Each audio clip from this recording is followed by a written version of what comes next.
Pourquoi est-ce que Jésus dit que celui qui d'entre vous n'a jamais péché lui jette la première pierre? Ici, c'est un beau passage qui montre la grâce de Jésus pour la femme prise en adultère. Et la pierre en question, eh bien, c'est la pierre de la lapidation. Pourquoi je dis ça? Eh bien, parce que d'après la loi juive, il aurait fallu que Jésus dise oui, oui, bah allez-y, lapidez-la, hein, c'est écrit dans la parole de Dieu. Sauf que si Jésus avait fait ça, eh bien, il aurait eu des soucis avec les autorités romaines, puisque à l'époque, la Palestine était sous l'autorité romaine. Et s'il avait voulu mettre une personne à mort, s'il avait autorisé cela, eh bien, il aurait certainement lui aussi été jeté en prison, voire pire.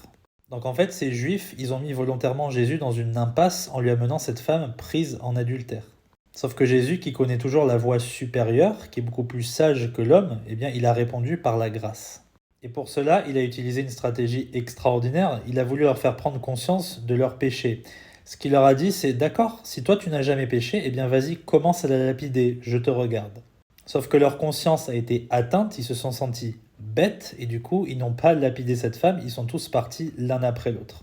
Il finit par dire à cette femme, je te pardonne, va, ne pêche plus. Donc on voit l'immense grâce de Dieu ici, hein. Il a pardonné à une femme qui aurait dû être mise à mort, tout comme David quand il a commis un adultère, et on voit aussi son immense sagesse qui fait qu'il est capable de se sortir de toutes les fausses accusations possibles. Que Dieu vous bénisse.